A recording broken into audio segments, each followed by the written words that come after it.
নির্বাচনের প্রস্তুতি নিতে নির্দেশ দিলেন বেগম জিয়া। নির্বাচনের সবুজ সংকেত পেলেন বিএনপির ৩ প্রার্থী।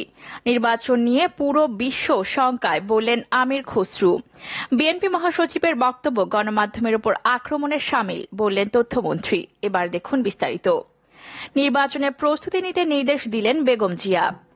প্রায় ১ বছর পর স্থায়ী কমিটির সঙ্গে বৈঠক করেন বেগম খালেদা জিয়া। আর এই বৈঠকে বেগম খালেদা জিয়া এবং স্থায়ী কমিটির সদস্যরা ছাড়াও বেগম জিয়ার প্রয়াত ছোট পুত্র আরাফাত রহমান কোকোর স্ত্রী শর্মিলা রহমানও উপস্থিত ছিলেন বলে একাধিক দায়িত্বশীল সূত্র নিশ্চিত করেছে। বৈঠকে রাজনীতি, গণতন্ত্র এবং বিএনপির সাংগঠনিক পরিস্থিতি নিয়ে বিভিন্ন রকম আলোচনা হয়। মূলত বেগম খালেদা জিয়া সকলের বক্তব্য শোনেন। এ সময় বিএনপির মহাসচিব মির্জা ফখরুল ইসলাম আলমগীর নির্দলীয় নিরপেক্ষ তত্ত্বাবধায়ক সরকারের দাবিতে আন্দোলন এবং সরকার বিরোধী আন্দোলনের বিভিন্ন প্রেক্ষাপট এবং পরিস্থিতি তুলে ধরেন। তারা নির্দলীয় নিরপেক্ষ তত্ত্বাবধায়ক সরকার না হলে নির্বাচনে না যাওয়ার যে অবস্থান, সেই অবস্থান সম্পর্কে বেগম খালেদা জিয়াকে অবহিত করেন। এছাড়াও ওই বৈঠকে বিএনপির আরেক নেতা মির্জা আব্বাস এবং নজরুল ইসলাম খানও কথা বলেন। তারা এই সরকারের অধীনে নির্বাচনে না যাওয়ার প্রযুক্তিগত ব্যাখ্যা প্রদান করেন। মির্জা আব্বাস দ্রব্যমূল্যের ঊর্ধ্বগতি ও বিদ্যুৎ সংকট সহ বিভিন্ন বিষয় নিয়ে কথা বলেন এবং এখন আন্দোলনে জনগণকে সম্পৃক্ত করার সময় এসেছে বলেও উল্লেখ করেন। প্রায় ১.৫ ঘণ্টাব্যাপী বৈঠকে বেগম খালেদা জিয়া শেষে কয়েকটি গুরুত্বপূর্ণ মন্তব্য করেছেন বলে একাধিক দায়িত্বশীল সূত্র নিশ্চিত করেছে। বৈঠকে উপস্থিত একজন স্থায়ী কমিটির সদস্য বলেন, বেগম খালেদা জিয়া যেকোনো মূল্যে গণতন্ত্র রক্ষা করার কথা বলেছেন। গণতন্ত্রের বাইরে গিয়ে অনির্বাচিত কোনো সরকার যেন আবার চেপে না বসে, বিশেষ করে ১/১১ মতো কোনো পরিস্থিতি যেন সৃষ্টি না হয়, সে ব্যাপারে বিএনপি নেতাদের সতর্ক করেছেন। বেগম খালেদা জিয়া বলেছেন যে আরেকটি ১/১১ মতো পরিস্থিতি সৃষ্টি হলে বিএনপি সবচেয়ে বেশি ক্ষতিগ্রস্ত হবে। তিনি উল্লেখ করেন যে ২০০৭ সালের ১/১১-তে বিএনপি সবচেয়ে ক্ষতিগ্রস্ত হয়েছে। এখন আরেকটি অসাংবিধানিক সরকার আসলে বিএনপির ক্ষতি হবে আরও বেশি। তিনি দলের নেতাকর্মীদেরকে একটি বার্তা দেন এবং সেটি হলো যে কোনো মূল্যে গণতন্ত্রের ধারাকে অব্যাহত রাখতে হবে। তিনি দলের বিভিন্ন কমিটিগুলো নিয়ে উৎসাহ প্রকাশ করেন, ক্ষোভ প্রকাশ করেন এবং এই ধরনের কমিটিতে সত্যিকারের ত্যাগী পরীক্ষিতদের মূল্যায়ন করা হচ্ছে না বলে অভিযোগ করেন। যদিও বিএনপির পক্ষ থেকে দলের মহাসচিব মির্জা ফখরুল ইসলাম আলমগীর জানান যে সমস্ত কমিটিগুলো করা হচ্ছে লন্ডনে, কিন্তু বেগম খালেদা জিয়া বলেন যে লন্ডন থেকে কমিটি হলে সবকিছু হবে না, এ ব্যাপারে তার মতামতও নিতে হবে। উল্লেখ্য যে বেগম খালেদা জিয়া গত কিছুদিন ধরে বিএনপির কমিটিগুলো সম্পর্কে কোনো মতামত দেন না এবং তার কোনো মতামত নেওয়াও হয় না। এছাড়াও বেগম খালেদা জিয়া প্রত্যেকটি আসনে কারা কারা সম্ভাব্য প্রার্থী হবে এবং তাদের প্রস্তুতি কি এর সম্পর্কে জানতে চান। বেগম খালেদা জিয়া সিটি কর্পোরেশন নির্বাচনগুলো সম্পর্কে খোঁজ খবর নেন এবং সিটি কর্পোরেশন নির্বাচনে কারা কারা আগ্রহী এবং তারা স্বতন্ত্রভাবে যদি নির্বাচন করে তাহলে কি ধরনের পরিস্থিতি তৈরি হবে সে সম্পর্কে বিস্তারিত জানতে চান।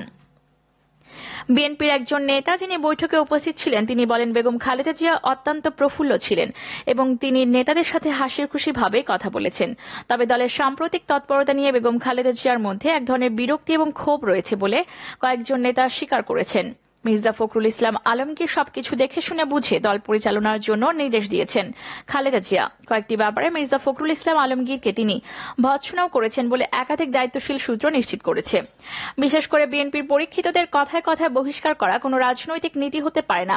শওকত মাহমুদের ব্যাপারে কি হয়েছে সে সম্পর্কে বেগম খালেদা জিয়া জানতে চান বলে বিভিন্ন সূত্র বাংলা ইনসাইডারকে নিশ্চিত করেছে। এই বৈঠকের প্রভাব বিএনপির মধ্যে কিভাবে পড়বে সেটাই এখন দেখার বিষয়। অপরদিকে নির্বাচনে সবুজ সংকেত পেলেন বিএনপির ৩ প্রার্থী। আসন্ন ৫ সিটি কর্পোরেশন নির্বাচনে ৩টিতে বিএনপির নেতারা অংশগ্রহণ করেছেন, এটা মোটামুটি নিশ্চিত। তবে দলীয় প্রতীক ব্যবহার করে নয়, দলীয় পরিচয় ব্যবহার করেও নয়, বরং স্বতন্ত্রভাবে আসন্ন সিটি নির্বাচনে অংশগ্রহণ করতে যাচ্ছেন বিএনপির ৩ জন হেভিওয়েট নেতা। এর ফলে ৫ সিটি কর্পোরেশনে নির্বাচন জমজমাট হয়ে উঠতে পারে বলে রাজনৈতিক বিশ্লেষকরা মনে করছেন। বাকি ২টি সিটি কর্পোরেশন বিএনপি নির্বাচন করবে কি করবে না সে ব্যাপারে এখন পর্যন্ত চূড়ান্ত কোনো সিদ্ধান্ত নেওয়া হয়নি। যে ৩টি সিটি কর্পোরেশনের বিএনপি প্রার্থীরা অংশগ্রহণ করতে আগ্রহী এবং আগ্রহের কথা বলে দলের হাইকমান্ডকে জানিয়েছিলেন তাদের মধ্যে রয়েছেন সিলেট সিটি কর্পোরেশনের বর্তমান মেয়র আরিফুল হক চৌধুরী, তিনি আগামী নির্বাচনে অংশগ্রহণ করেছেন মোটামুটি নিশ্চিত।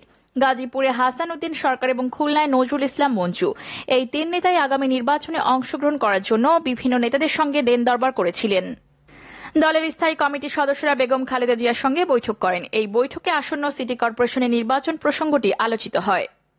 সেখানে এই তিনজন প্রার্থী স্বতন্ত্রভাবে নির্বাচন করতে চায় এই প্রসঙ্গটি দলের মহাসচিব মির্জা ফখরুল ইসলাম আলমগীর বিএনপির চেয়ারপারসনকে অবহিত করেন। বেগম খালেদা জিয়া এর উত্তরে বলেন, তারা যদি নির্বাচন করতে চায় অসুবিধা কি? স্বতন্ত্রভাবে নির্বাচন করলে কেন আমরা তাদের বাধা দেব? বরং এই নির্বাচনের মধ্য দিয়ে সরকারকে চ্যালেঞ্জ জানানো হবে বলেও বিএনপির চেয়ারপারসন মন্তব্য করেছেন বলে একাধিক সূত্র জানিয়েছে।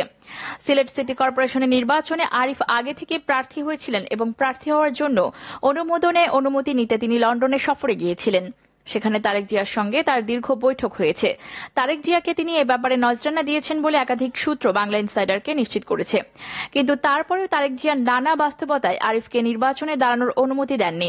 কারণ এর আগে তৈমুর আলম খন্দকার এবং মনিরুল হক সাক্ষ্যকে নির্বাচন করার জন্য দল থেকে বহিষ্কার করা হয়েছিল।